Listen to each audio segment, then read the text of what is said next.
Hola, ¿cómo les va? En este video vamos a analizar el tema conjuntos numéricos. La idea principal es presentar cada conjunto numérico y analizar sus características. Vamos con eso. El primer conjunto que nos interesa es el conjunto de los números naturales. ¿Sí? Los números naturales nos permiten contar. Son el 1, 2, 3, 4. Algunas características principales es que la distancia entre cada uno de ellos es de 1 unidad. Entre 1 y 2 hay 1 unidad, entre 2 y 3 hay 1 unidad. Y nos permiten contar cosas que no se puedan fraccionar. ¿Sí? Por ejemplo, cuando hablo de un auto, una bicicleta, 3 manzanas, 5 caballos, etc. Son cosas que no se pueden fraccionar porque pierden su entidad.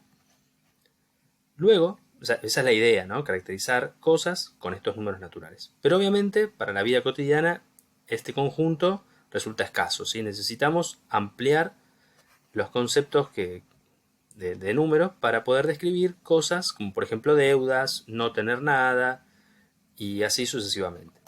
Para eso se creó el siguiente conjunto, el conjunto de los números enteros. ¿Sí? Se representan con la letra Z. Acá arriba pueden ver cada conjunto con su letra. ¿Sí? Los números naturales con N, los enteros con Z. Los enteros son una ampliación de este conjunto de los naturales en el sentido de que agregamos el 0, ¿sí? Para decir, por ejemplo, el 0 puede representar algún cierto nivel o puede representar que algo no está presente. Por ejemplo, yo digo 0 caballos, significa que no hay ningún caballo. 0 manzanas, que no hay ninguna manzana. ¿Sí? Si una cuenta, al terminar la cuenta, el resultado es 0, significa que no hay nada. Y además agregamos los números negativos. El menos 1, menos 2, menos 3. Pero siempre con la misma lógica de que son enteros, ¿sí? No fraccionados. Por ejemplo, si yo digo que debo 2 pesos, voy a representarlo con menos 2 y son 2 pesos enteros que se deben. ¿Está bien? También los números negativos nos permiten, por ejemplo, trabajar en escalas como la de la temperatura. Por ejemplo, si decimos el 0 es un cierto nivel, ¿no? 0 grados Celsius. Menos 2 grados son 2 grados debajo de ese nivel. ¿Está bien?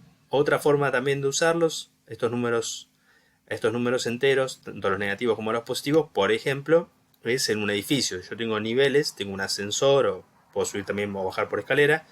Si tengo un nivel 0, que sería la planta baja, después podemos agregar, no sé, primer piso, segundo piso, así sucesivamente hacia arriba, pero hacia abajo también podemos decir menos 1, menos 2, menos 3 y ir descendiendo. ¿Sí? Nos permiten graduar estos números negativos y positivos, pero enteros. ¿Sí? El salto entre uno y otro es 1. O sea, tengo la planta baja, tengo un piso. En el medio no hay nada. La misma idea es la que se usa para los números. Entre el 1 y el 2, si estamos en los números naturales, no hay nada. Entre menos 1 y menos 2, tampoco hay nada en el conjunto de números enteros. ¿Sí? Entonces permiten contar, pero además, bueno, ahora agregamos la idea de números negativos tanto para posibles deudas, posibles niveles, etc. ¿Está bien? Obviamente esto todavía no nos alcanza para las situaciones de la vida cotidiana, porque por ejemplo partir un chocolate en 2 partes necesitamos alguna idea para dar eso, ¿está bien? O dividir 3 manzanas en 2 grupos, bueno, ¿cómo hacemos eso? La idea es incorporar el conjunto de los números racionales que se representa con la letra Q. Y básicamente surgen de la división entre 2 números enteros. Por ejemplo, acá tenemos 2 ejemplos distintos. El 3 dividido 2 que da 1,5. Si esta división puede no ser entera, entonces nos da un número decimal. ¿Sí? Dentro del conjunto de los números racionales están lo que llamamos números decimales. Algunas veces esta división, porque esto representa una división, ¿no? 3 sobre 2 es 3 dividido 2, 1,5. Son equivalentes estos números. O menos 3 dividido 2 da menos 1,5 o 3 dividido menos 2, ¿no? El menos puede asociarse a cualquiera de los dos. Y esto me da menos 1,5. Representa una división, ¿sí?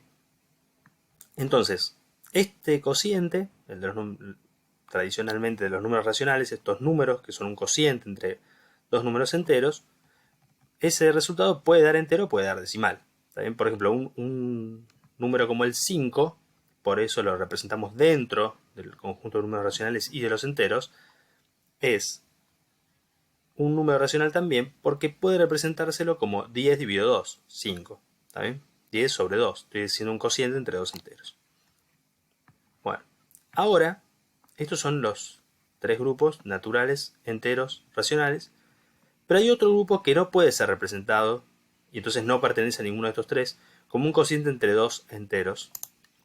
Y ese grupo lo ponemos acá en un costadito, también separado de estos tres, que es el conjunto de los números irracionales.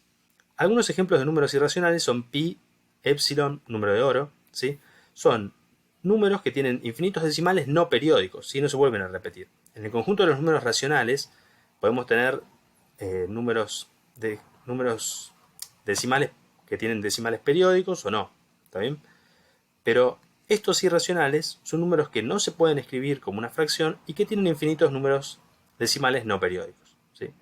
Y estos cuatro conjuntos se los denomina el conjunto de los números reales, ¿sí? Estos cuatro conjuntos, todos juntos, son el conjunto de los números reales que se representa con la letra R.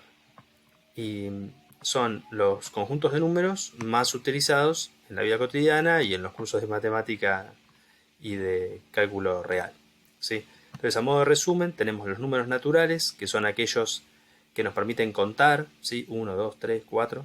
Si agregamos el 0 y los números negativos, tenemos el conjunto de los números enteros, ¿sí? Los números naturales son números enteros, pero los números negativos no son números naturales, ¿no? Esa es la idea. Y si les agregamos estos dos conjuntos la posibilidad de dividir entre números enteros, tenemos el conjunto de los números racionales. Estos tres conjuntos forman una unidad, y después tenemos otra unidad disjunta, o sea, otro conjunto pero que no está dentro de ellos, que es el conjunto de los números irracionales, ¿sí? Son pi, epsilon y otros números que su característica principal es que tienen infinitos decimales no periódicos. Y estos dos grandes grupos, números racionales con los enteros y los naturales adentro, y al conjunto de los números irracionales, se los suele agrupar en otro conjunto que es el conjunto de los números reales. ¿Sí? Que son los números más utilizados en los cursos de matemáticas. Existen otros conjuntos, no los vamos a ver ahora, solo para que quede constancia de ello.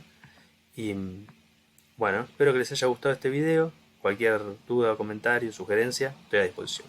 Muchas gracias.